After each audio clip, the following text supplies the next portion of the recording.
Welcome to angels online platform. आज हम सितंबर मंथ का मेगा टेस्ट का सॉल्यूशन देखेंगे। ठीक है। Question number 46। The oxidation number of phosphorus vary from. मतलब कि फॉस्फोरस की आपको चेंजेस पूछा है कि कितने में चेंजेस होगा उसका। तो फॉस्फोरस किस ग्रुप में आता है आपका? फॉस्फोरस आपका ग्रुप नंबर 15 में आता है। तो 15 में क्या होता है उसका? मतलब कि -3 होता है, -3 से +5। मतलब कि हाईएस्ट ऑक्सीडेशन स्टेट +5 होगी और लोएस्ट ऑक्सीडेशन स्टेट क्या होगी उसकी? -3 होगी। ठीक है। तो आपका एकमात्र आंसर होगा अहमदाबाद। ठीक है। In the following redox reaction, redox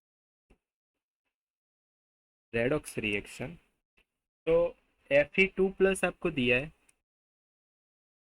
एक दिया है आपको Cr2O3-2 H+ की प्रेजेंस। आप मतलब कि एसिडिक मीडियम पूछा है, तो एसिडिक मीडियम मैंने आपको बताया हुआ है कि एसिडिक मीडियम कभी भी दे तो H+ को आपको इग्नोर करके बाकी सब जो आपको कंपाउंड दिए उसको ही आपको ध्यान में लेना है। ठीक है। तो Fe3+ और Cr3+, ऑक्सीडेशन स्टेट +2 से +3, चेंज कितने का आ रहा है? 1। और आपको क्रॉस मल्टीप्लाई किस में करना है? दूसरे एटम में, यानी कि Cr2O3 और Cr+3 में करोगे। मतलब एक से मल्टीप्लाई करोगे, इधर क्रोमियम 2 है तो पहले उसको बैलेंस कर लो। ठीक है। तो 1 2 हो गए क्लियर। अभी आपको Cr2O3-2 से Cr+3, मतलब इसकी ऑक्सीडेशन स्टेट कितनी होगी? 3 2 जा 6। ठीक है। 6 में से तो -6 +6 to 4 डिवाइडेड बाई 2 +2 से +3। तो क्या होगा उसमें भी? इधर Cr2O3 नहीं आएगा, Cr2O7 आएगा। ठीक है। तभी इसकी ऑक्सीडेशन स्टेट +6 से +3 होगी। क्लियर। और तब आपको 3 से मल्टीप्लाई करके इधर 6 आएंगे और इधर भी 6 आएंगे। ठीक है। तो यानी कि 6, फिर से आपको एक बार दिखाता हूँ कि मान लो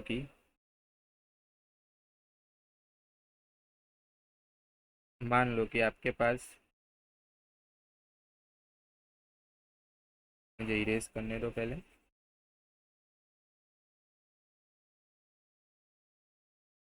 चलो, लिखा हुआ क्या है? Fe2+ Cr2O7-2 आएगा, यहाँ प्रिंटिंग मिस्टेक से Cr2O7 होगा। इन गिव्स Fe3+ +Cr+3। तो इधर 2 ऑक्सीडेशन स्टेट होगी, इधर 3 है। ठीक है। इसमें चेंज कितने का आ रहा है? 1। एटम कितना है? मतलब 1। तो 1 से आप मल्टीप्लाई करोगे, इधर क्रोमियम 2 है तो इधर 2 कर दो। ठीक है। इधर उसकी ऑक्सीडेशन स्टेट कितनी आएगी? +6। इधर कितनी आएगी? +3। दोनों में चेंज कितने का आ रहा है? 3। क्रोमियम कितने है? 2। तो आपको मल्टीप्लाई कितना करना पड़ेगा? 6 से, और इधर भी 6। क्लियर। अब एसिडिक मीडियम है तो पहले ऑक्सीजन जो साइड डेफिशिएंट होगी वहां आपको ऐड करना पड़ेगा। ठीक है। तो इधर कितना है? ऑक्सीजन है 7, तो आप इधर 7H2 ऐड करोगे तो 7 2 जा 14 H+ हो जाएगा। तो यानी कि 6Fe2+। Cr2O7 को तो पूछा ही नहीं, क्यू के वैल्यू में पूछा तो क्यू में आएगा 14। तो उसका आंसर एक ही है, मतलब आंसर आ जाएगा सी। ठीक है। Clear. Okay. Next, a compound contain atoms of three elements as A, B and C if the oxidation number of A is +2, B is +5 and that of C is -2. The possible formula of the compound is। जब भी आपको element के charge given हो और आपको formula find करने को पूछा हो, तब आपको क्या करना है कि जो भी आपको चारों ऑप्शन दिए हुए गिवन है आपको, तो उनमें से आपको उनकी वैल्यू पुट करनी है। वैल्यू पुट करके जिसका आंसर, जिस कंपाउंड का आंसर 0 आएगा वो आपका आंसर होगा। मान लो कि मैं ए के लिए आपको ट्राई करके दिखाता हूँ। ठीक है। तो ए का आंसर क्या होगा? A3, B, C 4 × 2। ए थ्री के लिए आप क्या करोगे, ए का चार्ज कितना है +2, तो 2 × 3 कितना हो जाएगा 6। बी के लिए कितना होगा, उसके एटम 2 है तो बी के लिए +5 मतलब 10 हो जाएगा। सी 8 है आपके पास, तो 8 × -16, 8 2 = 16 मतलब -16, +16 -16 ओवरऑल आंसर 0। तो यही आपका आंसर होगा। दूसरे कंपाउंड आप चेक कर लेना, ठीक है, उसमें से कोई आंसर आपका नहीं होगा। Clear. Oxidation state of phosphorus in pyrophosphoric acid. आपको पायरोफॉस्फोरिक एसिड का फॉर्मूला याद ना हो तो भी कोई दिक्कत नहीं है, क्योंकि H4P2O7 यही आपका फॉर्मूला है, ठीक है। तो H4P2O7 के लिए हम फाइंड करते हैं, तो H4P2O7, तो हाइड्रोजन का ऑक्सीडेशन स्टेट क्या आएगा +4। फॉस्फोरस का आपको फाइंड करना है मतलब 2x, 7 2 -14, 2x -14 +4, तो ओवरऑल आपका हो जाएगा 2x -10 = 0, तो 2x = 10, x +5, ठीक है। तो आंसर आ जाएगा ए। क्लियर। बाद में Mg+O2, क्वेश्चन नंबर 50, Mg+O2 इन गिव्स 2 MgO। इधर ऑक्सीजन का एडिशनल हो रहा है, मतलब कि ए के सामने क्या आएगा आपका आर होगा, ठीक है। फिर MgCl2, उसमें इलेक्ट्रोनेगेटिविटी एलिमेंट ऐड हो रहा है, मतलब कि बी के सामने आएगा एस। क्लियर। फिर H2S+O2 इन गिव्स 2S+2H2O। इधर क्या हो रहा है, हाइड्रोजन रिमूव हो रहा है, मतलब कि सी, और उसके सामने आएगा पी, बचा हुआ डी किसके साथ आ जाएगा, क्यू के साथ। तो आंसर हो जाएगा आपका Bombay. In the chemical reaction, in the chemical reaction, आपको कोई रिएक्शन दे रखी है और उनमें से आपको एक्स वाई एंड जेड की वैल्यू आपको निकालनी है। आप कैसे निकालोगे, तो उसको पहले आपको सॉल्व करना पड़ेगा, ठीक है। चलो मान लो कि आपके पास K2Cr2O7, तो मैं ऐसे लिख दूँ कि K plus Cr2O7-2 plus H plus SO4-2 इन गिव्स प्लस SO2, ठीक है। और उसके सामने भी हम ऐसे लिख देते हैं सभी को। मान लो कि मैंने सभी को आयन के फॉर्म में इधर लिख दिया, ठीक है। अब भी लिख देना, मैंने आपको बताया हुआ है कि आयन के फॉर्म में लिख के ही बाद में उसको सॉल्व करना है, ठीक है। तो फर्स्ट स्टेप क्या करना है आपको, पहले Cr2O7-2 से Cr+3। फर्स्ट क्या करना है, balancing all atoms except hydrogen and oxygen. Clear. बाद में आपको स्टेप 3 में क्या करना है, ऑक्सीजन को बैलेंस करना है। तो ऑक्सीजन को बैलेंस कैसे करोगे आप, इसका ऑक्सीडेशन स्टेट कितना हो जाएगा, मान लो कि आपके पास Cr2O7 Cr+3 और 7H2 तो इधर 7 है, तो इधर आप ऑक्सीजन को बैलेंस करने के लिए कितना ऑक्सीजन ऐड करोगे 7। बाद में SO4 माइनस, मतलब कि SO2 से आपको क्या बन रहा है SO4-2, तो उसमें आपको ऑक्सीजन कितना है, डेफिशिएंट साइड पे 2 कम है, इसलिए हम इधर कितने H2 ऐड कर लेंगे 2। बाद में आपको बैलेंसिंग द हाइड्रोजन एटम, तो हाइड्रोजन एटम के लिए इधर कितना है 7 2 14, और इधर कितने हैं 2 2 4H प्लस। इतना clear. Balancing the charge, charge balance करने के लिए कितना हो जाएगा, 14 में से 2 चले गए तो कितने बचेंगे 12, सॉरी 14 में से 14 प्लस है और उसमें 2 2 4, मतलब दोनों रिमूव कर लूँ तो इधर आ जाएगा कितने इलेक्ट्रॉन का चेंज हो रहा है, मतलब कि 6 इलेक्ट्रॉन का चेंज हो रहा है। और इधर कितने का चेंज हो रहा है आपका 2 इलेक्ट्रॉन। बाद में चार्ज बैलेंस हो जाए उसमें, उसके बाद बैलेंसिंग द इलेक्ट्रॉन बैलेंस करना है आपको। इलेक्ट्रॉन बैलेंस करने के लिए आप क्या करोगे, 6 को तो आप 6 ही रखो और इसको 3 से मल्टीप्लाई कर लो, ठीक है। तो 3 से आप मल्टीप्लाई करोगे तो 3 2 6H2O, 3SO4, मतलब कि 3SO2 इन गिव्स 3SO4-2 और 3 4 12H प्लस और 6 इलेक्ट्रॉन। अभी दोनों साइड से कट कर दो, हाफ रिएक्शन है, दोनों को बैलेंस कर दो। बाद में बैलेंस इक्वेशन आपकी ओवरऑल आ जाएगी K2Cr2O7 plus 3SO2 plus H2SO4 in gives Cr2SO4 thrice plus K2SO4 plus H2O, यानी कि आपका आंसर हो जाएगा 131। ऐसे नहीं करना है आपको, तो पहले आप डायरेक्टली भी कर सकते हो, +6 से +3 डायरेक्ट कर लो, क्रॉस मल्टीप्लिकेशन भी आप कर सकते हो। ठीक है, चलो next.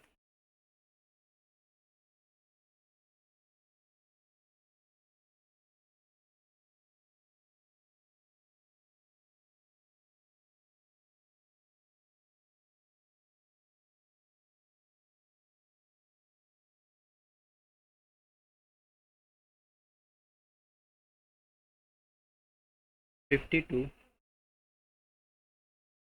Which of the following equation is balance one. चलो ऑप्शन ए के लिए मैंने आपको बताया हुआ है कि आपको क्या करना है, चार्ज बैलेंस कर दो। 5 से BiO3 ऊपर के माइनस चार्ज है, तो मतलब -5, बाद में 22 प्लस करो, 22 और +2। ओके, तो 22 + 24, 24 में से 5 चले गए तो +19 बचे, तो उस साइड भी आपको 19 बचने चाहिए। 5 3 ज़ा 15, और कोई चार्ज, यस -1, मतलब कितने हो रहे हैं 14, डज नॉट इक्वल है। बाद में ऑप्शन बी 5 BiO3 माइनस, मतलब -5 +14, 2 से 2 मल्टीप्लाई मतलब +4, और सामने की साइड इधर पहले कर लो 18, 18 में से 5 चले जाएंगे तो कितने बचेंगे 13, 5 3 ज़ा 15, और 2 मतलब कि -2, तो ये 13 13 इक्वल हो गए, मतलब आंसर क्या आ जाएगा आपका, Bombay.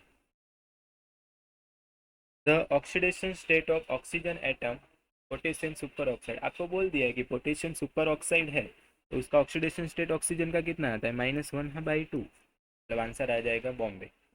Consider the following statement, reaction KiO3 + 5Ki + 6HCl in gives 3I2। तो इधर आयोडीन का ऑक्सीडेशन स्टेट आएगा +5, और इधर आयोडीन का -1 आएगा, और इधर ऑक्सीडेशन स्टेट हो रहा है 0, मतलब कि Ki -1 से 0 वो ऑक्सीडाइज हो रहा है I2 में, फिर KiO3 रिड्यूस हो रहा है I2 में, और डी ऑप्शन में oxidation number -1 of I in Ki is increase up to 0 in I2 of the following statement, मतलब कि आपका आंसर कौन सा हो गया, A, C and D are correct. ठीक है, बाद में AB4 माइनस +C+2 इन गिव C+3, मतलब कि आपको कोई एटम नहीं दिया है, मतलब कि कोई डायरेक्टली अननोन एलिमेंट दिया है, तो उसमें से आपको ऑक्सीडेशन स्टेट निकालनी है। तो चलो, उसमें बी का ऑक्सीडेशन स्टेट कितना दिया है, -2 आपको बोला हुआ है, तो 2 4 ज़ा 8, मतलब -8 सामने की साइड जाएगा तो +8, +8 में से एक चला गया +7, ए का ऑक्सीडेशन स्टेट कितना आ गया, +7, और इधर कितना है +2, C+2, मतलब इधर ऑक्सीडेशन स्टेट है आपका +2, और इधर कितना है +3। ठीक है, अभी देखो oxidation number of A decrease by -5, तो ऑक्सीडेशन ए -5, मतलब 5 से डिक्रीज हो रहा है, बाद में सी डिक्रीज बाय 1, नहीं इंक्रीज हो रहा है, तो oxidation number of A decrease by +5 and that of C is increase by +1, तो ये दोनों कंडीशन एक ही ऑप्शन में दिखा रही है, मतलब कि आंसर आपका हो जाएगा सी। NH2OH react with ferric sulphate, ferric sulphate मतलब फेरिक का चार्ज कितना हो जाएगा, Fe+3। Okay, as the follow, तो आपको इक्विवेलेंट वेट निकालना है, रिएक्शन आपको गिवन है, तो इक्विवेलेंट वेट कितना आएगा NH2OH का, पता है आपको कि NH2OH से आपका N2O बन रहा है, तो इधर नाइट्रोजन का ऑक्सीडेशन निकालते हैं तो +2 +1 -2, ये दोनों कैंसिल हो जाएंगे, +1 सामने की साइड जाएगा तो -1, इधर -2 सामने की साइड गया, +2 +2 से ये डिवाइड करो तो ये आ जाएगा +1, तो इन दोनों में चेंज कितना आ रहा है, 2 का, और नाइट्रोजन का एटम भी कितना है, एक ही है, मतलब कि आंसर क्या हो जाएगा, m/2 हो जाएगा। ठीक है, तो आंसर आएगा मॉलिक्यूलर वेट डिवाइडेड बाय 2, इधर 4Fe2+ के बीच में प्लस आएगा। ठीक है, which of the following reaction does not involve either oxidation और रिडक्शन। तो VO+2 से V2O3, तो VO+2 में ऑक्सीडेशन स्टेट है -2, सामने की साइड गया तो +2 V का ऑक्सीडेशन हो गया +4, +4 में से 3 2 6, 6 से डिवाइड हो गए +3, मतलब ये क्या हो रहा है, रिडक्शन हो रहा है। हमको तो क्या पता है कि ऑक्सीडेशन भी ना होना चाहिए और रिडक्शन भी ना होना चाहिए, ठीक है। सोडियम से सोडियम प्लस सोडियम एक ही एटम है, ठीक है, न्यूट्रल कंपाउंड की पोजीशन में है, तो इसलिए उसका ऑक्सीडेशन स्टेट हो जाएगा 0। और Na+, उस पर कोई चार्ज है, जो भी आपको चार्ज गिवन हो तो वही आपका ऑक्सीडेशन स्टेट होता है, तो 0 से +1 हो रहा है, तो यानी कि उसमें ऑक्सीडेशन शो कर रहा है। जिंक +2 से जिंक, मतलब +2 से 0 हो रहा है, मतलब रिडक्शन शो कर रहा है, ठीक है। CrO4-2, 2 4 8, 8 सामने की साइड गया तो +8 हो गया, +8 में से 2 चले गए तो 6, तो क्रोमियम का ऑक्सीडेशन स्टेट कितना है 6, उस साइड भी कितना होगा 7 2 14, 14 सामने की साइड गया तो +14, +14 में से 2 चले गए तो 12, 12 डिवाइडेड बाई 2 +1, दोनों साइड आपका ऑक्सीडेशन स्टेट इक्वल आ रहा है, इसलिए आपका आंसर हो जाएगा दिल्ली, क्योंकि वो इक्वल आने पर ऑक्सीडेशन और रिडक्शन दोनों ही शो नहीं कर रहा है, ठीक है। Question number 58, when an electron jumps from to L to K shell, मतलब कि के से एल में, मतलब when an electron moves from higher shell to lower shell, तभी आपको क्या होता है, एनर्जी रिलीज होती है, ठीक है। 58 नंबर में आंसर आएगा B, which is not deflected by magnetic field. Magnetic field में कौन डिफ्लेक्ट नहीं करेगा, जिस पे कोई चार्ज नहीं होगा, जो न्यूट्रल पोजीशन में होगा, वो आंसर आएगा आपका। मतलब कि एक न्यूट्रॉन आता है और एक गामा रे आता है जिस पे कोई चार्ज नहीं होता, उसी वजह से आंसर हो जाएगा न्यूट्रॉन, क्योंकि प्रोटॉन, पॉजिट्रॉन और इलेक्ट्रॉन, इन सभी में चार्ज गिवन होता है कुछ ना कुछ, ठीक है। For hydrogen atom, the energy required for the removal of electron from various subcells is given as under 3s, 3p and 3d are E1, E2 and E3। अभी आपको 3s, फिर 3p एंड 3d के लिए पूछा है। दोनों में आपके जो क्वांटम नंबर है, ठीक है, प्रिंसिपल क्वांटम नंबर जो आपको गिवन है वो सभी में सेम है, और सेम क्वांटम नंबर होने की वजह से उनकी एनर्जी भी क्या हो जाएगी, सेम हो जाएगी। मतलब आंसर क्या हो जाएगा, E1 = E2 = E3। Which of the following expression represent the spectrum of Balmer series if N is principal quantum number of higher energy level.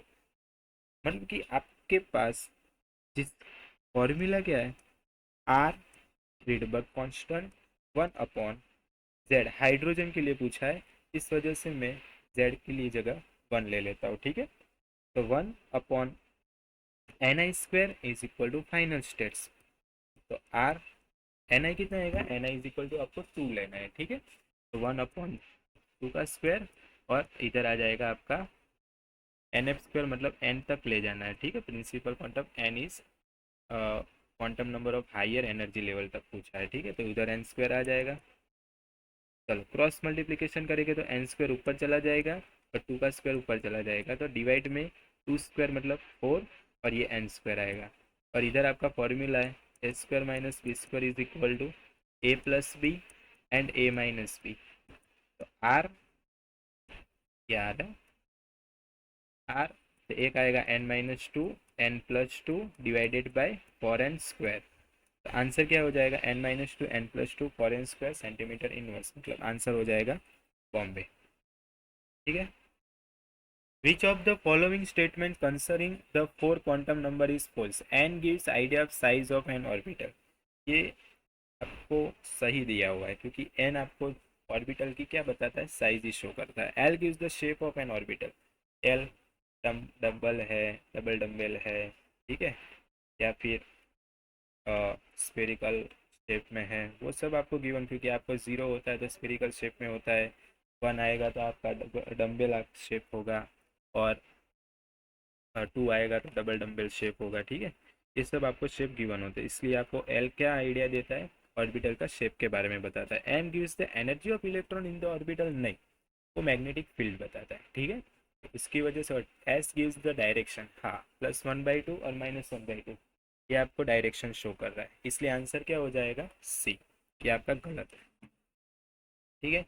The set of quantum number for the 19 electron in chromium, तो 19 electron chromium में कौन कौन सा आएगा आपका, S orbit का आएगा, तो एस ऑर्बिट के लिए क्या आ जाएगा, एल इज इक्वल टू 0 आएगा, और मैग्नेटिक फील्ड भी उसके लिए क्या हो जाएगी 0, तो N is equal to 4, L is equal to 0, M is equal to 4 और +1/2 -1/2, मतलब आंसर क्या हो जाएगा अहमदाबाद ए।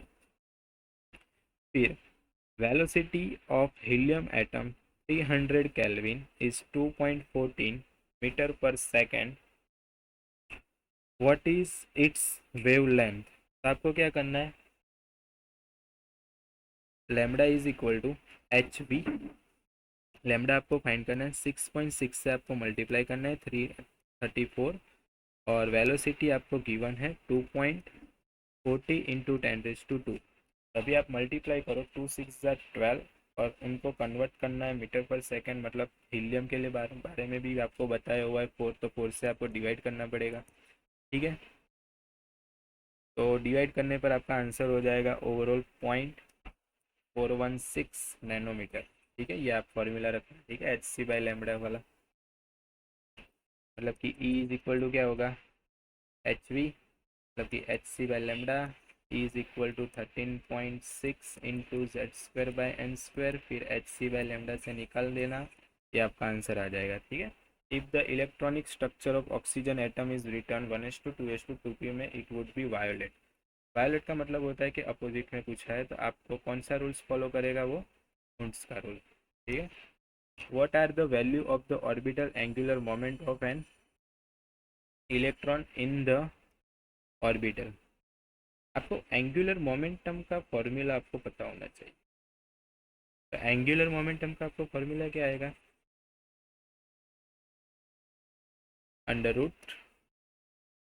√L+1 और H क्रॉस, और H क्रॉस की वैल्यू क्या होती है, H/2π होती है। ठीक है, तो पहले आपको 1s के लिए पूछा है, तो L की वैल्यू क्या हो जाएगी 0, तो 0 से 0+1 और H क्रॉस तो 0 आएगा। ठीक है, बाद में आपको फिर से S के लिए पूछा है, तो 0 ही आएगा उसका आंसर भी, बाद में आपको 3D के लिए पूछा है, तो 3D के लिए L इज इक्वल टू कितना आएगा 2 आएगा, तो 2 2+1 3 2 6H, मतलब √6H आएगा।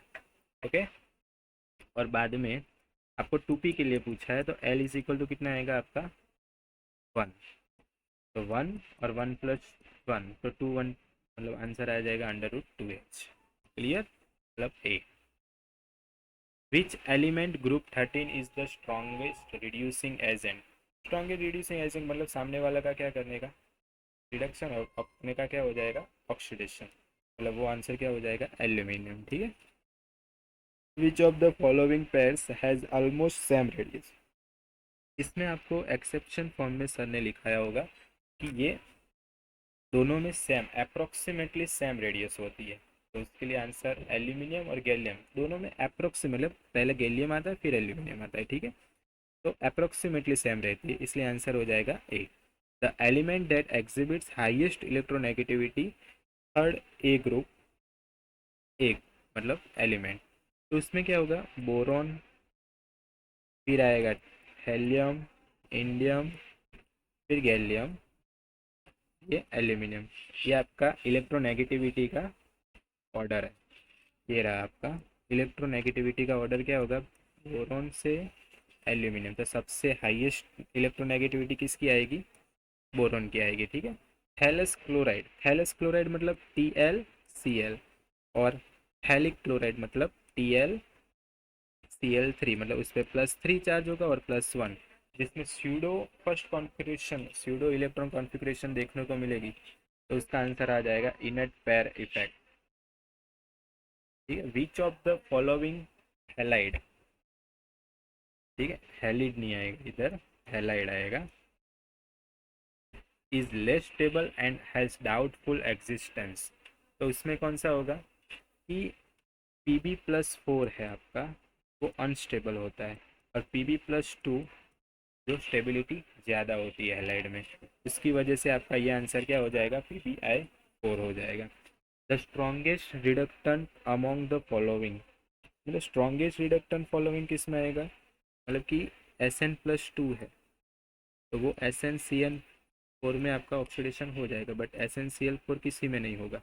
इसकी वजह से बी आंसर आपका क्या हो जाएगा, SnCl2 is more reductant, strongest reduction हो जाएगा। ठीक है। The incorrect statement about SiCl, तो SiCl के लिए क्या होगा, इट डज नॉट फॉर्म हो रहा है। SiCl6 के लिए SiCl4 में sp3 हाइब्रिडाइजेशन होता है, फिर वो अंडरगोज हाइड्रोलिसिस करके गिव H4SiO4 बनाता है और Cl माइनस स्क्वायर प्लेनर नहीं होता।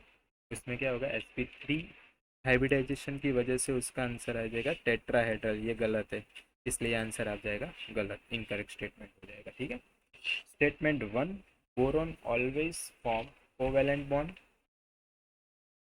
Boron always form covalent bond and small size of B+3 favour कर रहा है फॉर्मेशन ऑफ कोवेलेंट बॉन्ड का, मतलब आंसर दोनों ही स्टेटमेंट सही है, इसलिए both statement 1 and statement 2 are correct. 75, match the list 1 with list 2, most evident element कौन सा आएगा, एल्यूमिनियम आएगा। लोवेस्ट मेल्टिंग पॉइंट किसका होगा, लोवेस्ट मेल्टिंग पॉइंट गैलियम का आएगा। फिर ऐसा देख लो कौन सा है, एस और आर एक ही आ रहा है और सी से क्यू हो रहा है, मतलब गैलियम आएगा और नो डी ऑर्बिटल बोरॉन में आएगा। क्लियर। बाद में 76,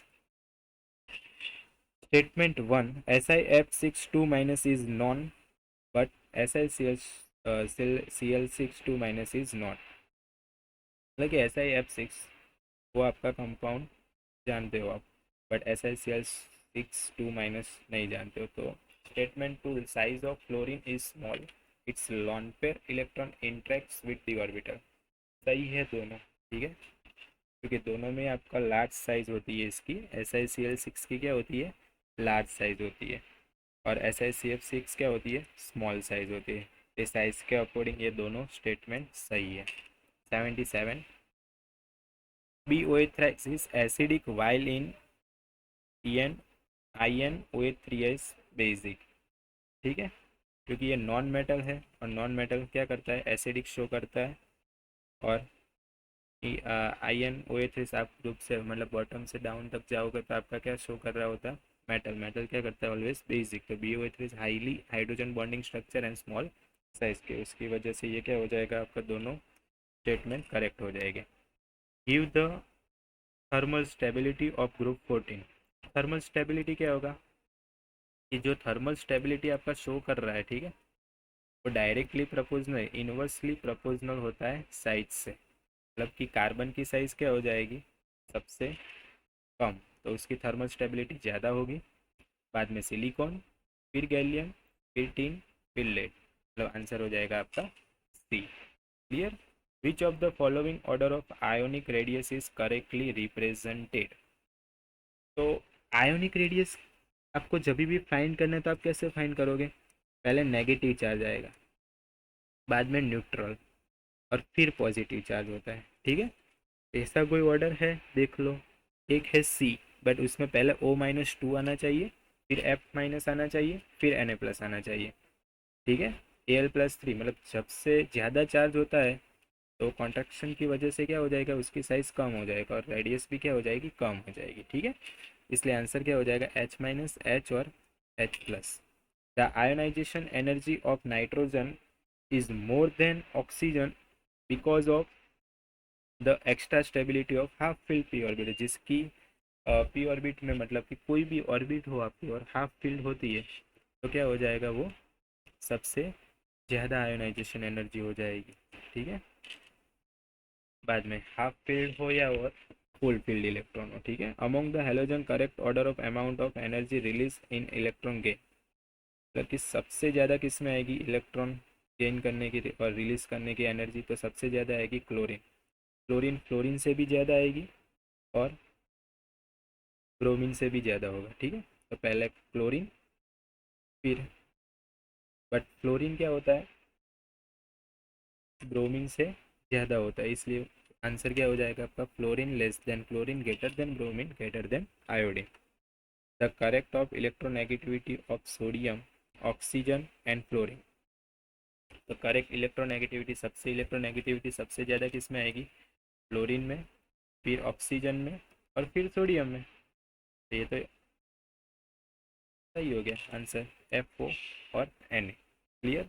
electron affinity of carbon is greater then fluorine, नहीं, इसमें क्या आना चाहिए आपका? Fluorine is greater then carbon आना चाहिए, मतलब पहले आपका क्या हो गया? फॉल्स हो गया।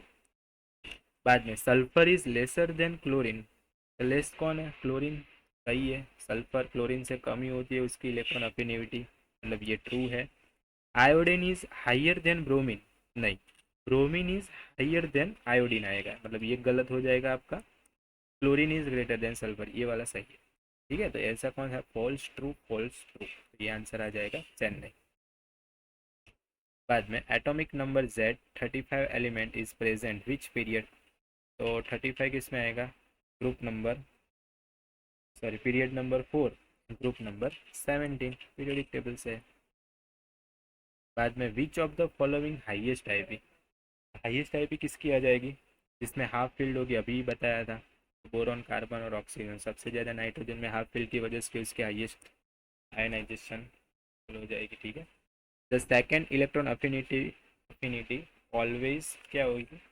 पॉजिटिव आएगी। ठीक है, सेकेंड इलेक्ट्रॉन अफिनिटी हमेशा ऑलवेज क्या होती है?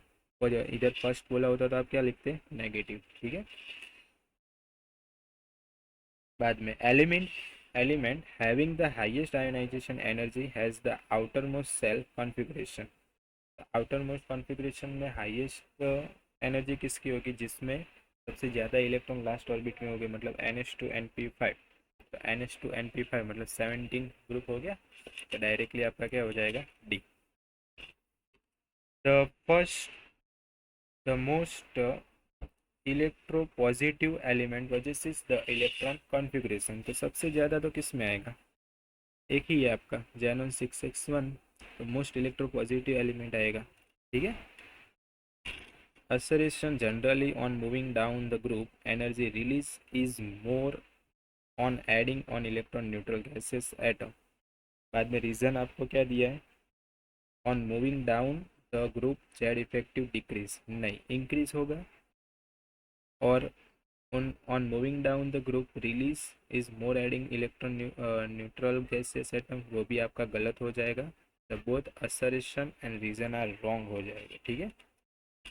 बाद में correct order of effective nuclear charge, जिसमें चार्ज ज़्यादा, मतलब effective nuclear charge directly proportional positive charge से, तो पॉजिटिव चार्ज किस में आएगा? पहले Al+3, बाद में Mg+2, सोडियम प्लस, और F-, तो आंसर आ जाएगा आपका दिल्ली। क्लियर।